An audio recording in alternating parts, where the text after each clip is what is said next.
Hello friends, இன்னைக்கு நம்ம சேனலில் என்ன பார்க்க போகிறோன்னு பார்த்தீங்கன்னா, செப்டம்பர் மாதம் 18ஆம் தேதி இந்த ஆண்டினுடைய இரண்டாவது சந்திர கிரகணமானது வரப்போகுது. இந்த சந்திர கிரகணம் நடக்கக்கூடிய நேரத்தையும் தேதிகளையும் பார்க்கலாம்.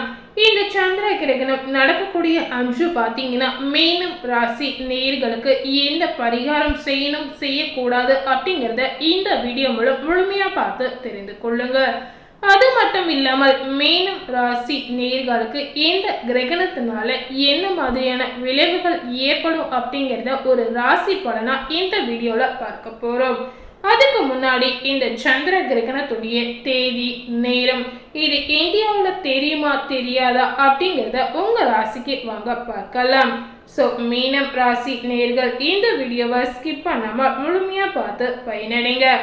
மீனம் ராசி நேயர்களுக்கு இது கண்டிப்பா பார்த்தீங்கன்னா ஒரு பயனுள்ள வீடியோவா இருக்க போகுது. பொதுவாகவே பார்த்தீங்கன்னா சந்திர கிரகணம் அப்படின்னு சொல்லும்போது இந்த நாள் பார்த்தீங்கன்னா ரொம்பவே ஆர்வமிக்க ஒரு முக்கியமான நாள் அப்படின்னு சொல்லலாம். இந்த ஆண்டு மீண்டும் செப்டம்பர் மாதம் சந்திர கிரகணம் நிகழப்போகுது. இந்த சந்திர கிரகணம் செப்டம்பர் 18ஆம் தேதி நிகழப்போகுது. சந்திர கிரகணம் அப்படின்னு சொல்லும் போதே கதிரவ ஒளியால் ஏற்படும் புவியின் நிழலுக்குள் நிலவு கடந்து செல்லும் போது நிகழ்கிறது. சந்திர கிரகணம் மற்றும் சூரிய கிரகணம் உலகம் முழுவதும் எப்போதும் மிகுந்த ஆர்வத்துடன் பார்க்கக்கூடிய ஒரு விஷயங்க. இந்த ஆண்டு பார்த்தீங்கன்னா 2 சந்திர கிரகணங்கள் நடக்கிறது. இந்த சந்திர கிரகணங்களில் ஒன்று பார்த்தீங்கன்னா ஏற்கனவே மார்ச் மாதம் 25ஆம் தேதி அன்று நிகழ்ந்தது. இப்போது இரண்டாவது சந்திர கிரகணமானது செப்டம்பர் 18ஆம் தேதி அன்று நிகழப்போகுது. இது ஒரு பகுதி சந்திர கிரகணமாக இருக்குங்க. இது உலகின் பல பகுதிகளில் தெரியும் அப்படின்னு சொல்லப்படுது. இந்த சந்திர கிரகணம் எப்போது நிகழ்கிறது அப்படின்னு பார்த்தீங்கன்னா, இந்த ஆண்டின் இரண்டாவது சந்திர கிரகணம் செப்டம்பர் 18ஆம் தேதி இந்தியா நேரப்படி பார்க்கும் பொழுது காலை 6:11 மணிக்கு நிகழ்கிறது. இந்த சந்திர கிரகணம் காலை 10:17 மணிக்கு முடிவடையும் அப்படின்னு சொல்லப்படுது. இந்த கிரகணத்தின் மொத்த கால அளவு எவ்வளவு இருக்கும் அப்படின்னு பார்த்தீங்கன்னா 4 to 6 நிமிடங்கள் மட்டுமே இருக்கும் அப்படின்னு சொல்றாங்க. அதே போல இந்த சந்திர கிரகணம் இந்தியாவில் தெரியுமா அப்படின்னு பார்க்கும் பொழுது இந்த ஆண்டின் இரண்டாவது சந்திர கிரகணம் வட அமெரிக்கா, தென் அமெரிக்கா, ஐரோப்பா மற்றும் ஆப்பிரிக்கா உலகின் இரவு பகுதிகளில் இருந்து சிறப்பாக பார்க்கப்படும். இந்தியாவின் பெரும்பாலான பகுதிகளில் கிரகணம் தெரியாது. மேலும் ராஜஸ்தான், குஜராத், பஞ்சாப் போன்ற மாநிலங்கள் உட்பட நாட்டின் பிற பகுதிகளில் பெரும்பிரல் கட்டம் மட்டுமே தெரியும் அப்படின்னு சொல்லப்படுது. இந்த சந்திர கிரகணத்தின் போது மீனம் ராசி நேயர்கள் என்ன மாதிரி விஷயங்களை செய்யணும் செய்யக்கூடாது அப்படிங்கிற தகவலையும் தெரிந்து கொள்ளுங்கள். முதல்ல மீனம் ராசி நேயர்கள் இந்த கிரகணத்தின் போது செய்யக்கூடாதவை என்ன அப்படிங்கிறத தெரிந்து கொள்ளலாம். கிரகணத்தின் போது எதிர்மறை ஆற்றல் அதிகரிக்கும். இந்த நேரத்துல பகவானை நினைத்து வழிபடுவது ரொம்பவே நல்லதுங்க. கிரகணத்தின் போது பயணம் செய்வதை தவிர்க்க வேண்டும். கிரகணத்தின் போது உணவு சமைக்கவோ காய்கறியை நறுக்குதல் மற்றும் உரித்தல் போன்ற வேலையை செய்யவே கூடாதுங்க. உணவுகள் இந்த நேரத்தில் உண்ணவே கூடாது. குறிப்பாக கர்ப்பிணிகள் இந்த நேரத்தில் எச்சரிக்கையாக இருப்பது ரொம்பவே நல்லதுங்க. இந்த நேரத்தில் கத்தி, கத்திரிக்கோள் அல்லது கூர்மையான பொருட்களை பயன்படுத்தக்கூடாது. கிரகணத்தின் போது ஊசியில் நூல் கோர்ப்பது, தையல் வேலை பார்ப்பது போன்ற வேலைகளை செய்யக்கூடாதுங்க.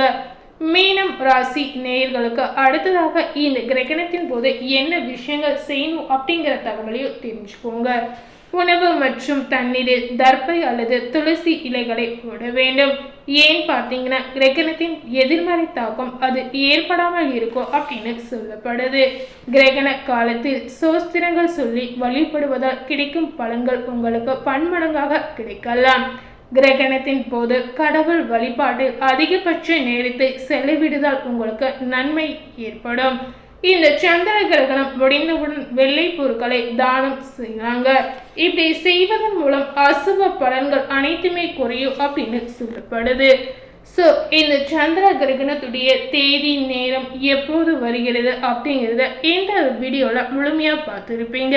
இந்த சந்திர கிரகணத்திற்கு பிறகு மீனம் ராசி நேயர்களுக்கு என்ன பலன் கிடைத்திருக்கு அப்படிங்கிறத முழுமையா பார்த்து தெரிஞ்சுக்கோங்க.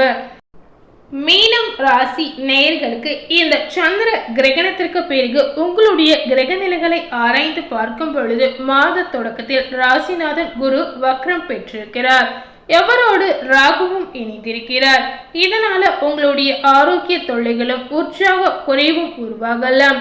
தடைகளும் தாமதங்களும் புதிய முயற்சிகளில் குறுக்கீடாக வரலாம். லாபாதிபதி சனியும் வக்ரம் பெற்றிருப்பதால் பொருளாதாரத்தில் பற்றாக்குறை அகலும். எதையும் யோசித்து செய்வதன் மூலமே எண்ணங்கள் அனைத்துமே ஈடேறும். அதே போல இந்த சந்திர கிரகணத்திற்கு பிறகு புரட்டாசி 10ஆம் தேதி கன்னி ராசியில் புதன் வக்ரம் பெறுகிறார். உங்கள் ராசிக்கு 4-7க்கு பிறகு அதிபதியாக இருக்கிறார் புதன் பகவான். அவர் வக்ரம் பெற்றாலும் உச்சம் பெற்றிருப்பது உங்களுக்கு யோகத்தை கொடுக்கும் அப்படின்னு சொல்லலாம். கல்யாணம் சம்பந்தப்பட்ட முயற்சிகள் அனைத்துமே கைகூடும். மாமன் மைத்துனர் வழி ஒத்துழைப்பு உங்களுக்கு திருப்தியை தரலாம். என்றைக்கோ குறைந்த விலைக்கு வாங்கி போட்ட இடம் விற்பனையாகி அதிக லாபத்தை தங்க மகிழ்ச்சியை பெருக்குங்க. வீட்டிற்கு தேவையான விலை உயர்ந்த பொருட்களை வாங்கும் யோகம் உங்களுக்கு கிடைக்கலாம். வெளிநாட்டில் இருந்து அனுகூல தகவல் உங்களுக்கு கிடைக்க போகுது. இந்த சந்திர கிரகணத்திற்கு பிறகு புரட்டாசி 17ஆம் தேதி துலாம் ராசிக்கு செவ்வாய் வருகிறார். உங்கள் ராசிக்கு 2, 9 ஆகிய இடங்களுக்கு அதிபதியானவர் செவ்வாய் பகவான். அவர் அஸ்தமத்தில் அடியெடுத்து வைப்பது அவ்வளவு நல்லதல்ல. ஆரோக்கிய தொல்லை மட்டுமல்லாமல் உடன்பிறப்புகளாலும் சில உபத்திரங்கள் உங்களுக்கு வரலாம். சொத்து பிரச்சனை அனைத்துமே தலை தூக்கும். பெற்றோர் மற்ற சகோதரர்களுக்கு கொடுக்கும் முக்கியத்துவம் தங்களுக்கு கிடைக்கவில்லையே என்று ஆதங்கப்படுவீர்கள். தொழிலில் பங்குதாரர்களால் தொல்லை ஏற்படலாம். இந்த சந்திர கிரகணத்திற்கு பிறகு புரட்டாசி 28ஆம் தேதி துலாம் ராசிக்கு புதன் வருகிறார். மறைந்த புதனால் நிறைந்த தனலாபம் உங்களுக்கு ஏற்படலாம். மாமன் மைத்துனர் வழியில் ஏற்பட்ட மனஸ்தாபங்கள் அனைத்துமே நீங்கலாம். கரைந்த சேமிப்புகளை ஈடு கட்டுவீர்கள். கை நழுவி சென்ற ஒப்பந்தங்கள் மீண்டும் வரலாம். உத்தியோகத்தில் உயர்வு ஏற்படலாம். இல்லத்தில் சுப காரியங்கள் நடைபெறுவதற்கான முன்னேற்பாடுகள் செய்வீர்கள். நவ கிரகத்தில் உள்ள புதன் பகவானை வழிபடுவது நன்மைகளை உங்களுக்கு வாரி வழங்கும் அப்படின்னு சொல்லப்படுது. அதனால நவ கிரகத்தில் இருக்கக்கூடிய புதன் பகவானை மனதார வழிபாடு செய்திடுங்க. மீனம் ராசியில பொது வாழ்வில் உள்ளவர்களுக்கு பார்த்தீங்கன்னா பொறுமையும் நிதானமும் இந்த காலகட்டத்தில் ரொம்பவே தேவைப்படும். உங்களுடைய தொழில் வியாபாரம் செய்பவர்களுக்கு போட்டிகளை சாமர்த்தியமாக சமாளிக்க வேண்டிய நேரம் இது அப்படின்னு சொல்லலாம். உத்தியோகத்தில் உள்ளவர்களுக்கு உழைப்புக்கேற்ற அங்கீகாரம் கண்டிப்பா இந்த சந்திர கிரகணத்திற்கு பிறகு உங்களுக்கு கிடைக்குங்க. அதே போல மீனம் ராசியில இருக்கக்கூடிய கலைஞர்களுக்கு பாராட்டும் புகழும் கண்டிப்பா கிடைக்க போகுது. மாணவ மாணவிகள் பெற்றோர் மற்றும் ஆசிரியர்களின் அறிவுரைகளை கேட்டு நடப்பது நல்லதுங்க. பெண்களுக்கு பார்த்தீங்கன்னா விரயங்கள் கூடுதலாக இருந்தாலும் தேவைக்கேற்ற பணம் வந்து சேருங்க. சுப செய்தி இந்த மாதம் உங்களுக்கு கிடைக்கலாம். பணிபுரியும் பெண்களுக்கு இந்த மாதம் பார்த்தீங்கன்னா இடமாற்றம் உறுதியாகலாம். அதாவது இந்த சந்திர கிரகணத்திற்கு பிறகு உங்களுக்கு இடமாற்றம் கிடைப்பதற்கு வாய்ப்புகள் இருக்கிறது அப்படின்னு சொல்லப்படுது. ஸோ மீனம் ராசி நேயர்களுக்கு இந்த சந்திர கிரகணத்திற்கு பிறகு என்ன பலன் அப்படிங்கிறத பார்த்துருப்பீங்க. இந்த சந்திர கிரகணத்திற்கு பிறகு மீனம் ராசி நேயர்களுக்கு பண தேவையை பூர்த்தி செய்யக்கூடிய சிறப்பான அதிர்ஷ்ட நாட்கள் என்னன்னு பார்த்தீங்கன்னா செப்டம்பர் 20, 21, 22, 26 மற்றும் 27. அக்டோபர் மாதத்தில் 1, 2, 6, 7 மற்றும் 17. உங்களுக்கு மகிழ்ச்சியை தரக்கூடிய வண்ணம் பார்த்தீங்கன்னா மஞ்சள் நிறம்.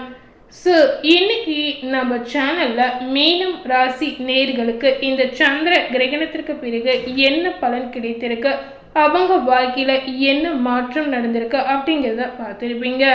இந்த சந்திர கிரகணத்துடைய தேதி நேரம் எப்போ வருது அப்படிங்கிறதையும் இந்த வீடியோவில் முழுமையாக பார்த்து தெரிஞ்சிருப்பீங்க. இந்த வீடியோவை நீங்கள் பார்த்து பயனடைந்த மாதிரி உங்கள் ஃப்ரெண்ட்ஸ் அண்ட் ஃபேமிலி பார்த்து பயனடையணும்னு நினச்சிங்கன்னா இந்த வீடியோவை உங்கள் ஃப்ரெண்ட்ஸ் அண்ட் ஃபேமிலிக்கு லைக் பண்ணி ஷேர் பண்ணுங்கள். மேலும் இது போல ஒரு புதிய தகவலை தெரிந்து கொள்ள நினைத்தீங்கன்னா மறக்காமல் நம்ம சேனலை சப்ஸ்கிரைப் பண்ணுங்கள். அதே போல் பக்கத்தில் இருக்கக்கூடிய பெல் பட்டனையும் மறக்காமல் கிளிக் பண்ணிவிடுங்க. அப்போ தான் நம்ம சேனலில் போடக்கூடிய எல்லா அப்டேட்டான வீடியோக்களும் உங்களை வந்து சேரும். தேங்க்யூ.